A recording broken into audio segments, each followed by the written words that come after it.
আওয়ামী লীগ তাদের ক্ষমতায় টিকে থাকার লড়াইটাই মূল ছিল।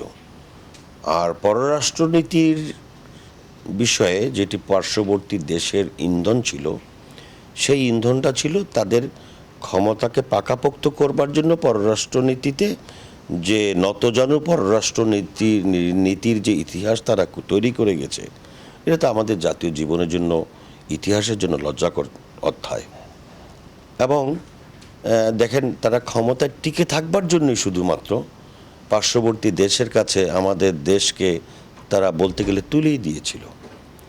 আপনার কতটুকুন মনে আছে আমি জানি না, 2011 সাল অথবা 12 সালে তৎকালীন প্রধানমন্ত্রী শেখ হাসিনা ভারতের, তখন তো 2008 সালে একটা মিনিমাম গ্রহণযোগ্য নির্বাচনের মধ্য দিয়ে, যদিও ওই নির্বাচনের মধ্যে অনেক ফাঁকফোকর, অনেক কিছু আমাদের পরে জানা গিয়েছে বা আমরা জানতে পেরেছি, সেই নির্বাচনের পরে প্রধানমন্ত্রী হওয়ার পরে শেখ হাসিনা ভারতে দিল্লিতে গিয়ে তিনি যে আপনার কতগুলো চুক্তি করেছেন, সেই চুক্তিগুলি আজও পর্যন্ত প্রকাশ করা হয় না জাতির সামনে।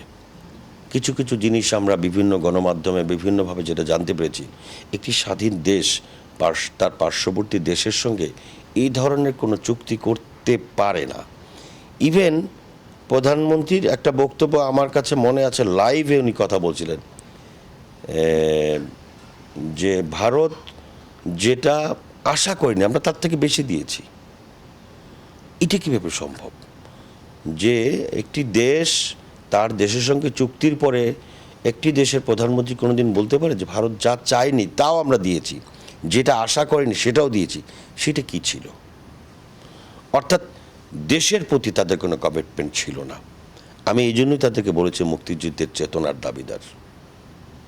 কারণ দেশের প্রতি যদি কমিটমেন্ট থাকতো, তাহলে দেশের জনগণের সঙ্গে কথা বলে নিত, অথবা দেশের জনগণের কাছে সুস্পষ্ট ঘোষণা দিয়ে বলতো যে আমরা এই চুক্তি করে এসেছি, অথবা নিয়ম অনুযায়ী পার্লামেন্টে আলোচনা করে যে আমরা এই বিষয়ে চুক্তি করতে চাই, এই বিষয়ে চুক্তি করে এসেছি, আমরা এই বিষয়ে ভারতের সঙ্গে সমস্যার সমাধান করেছি, সেই বিষয়গুলো আলাপ করতো।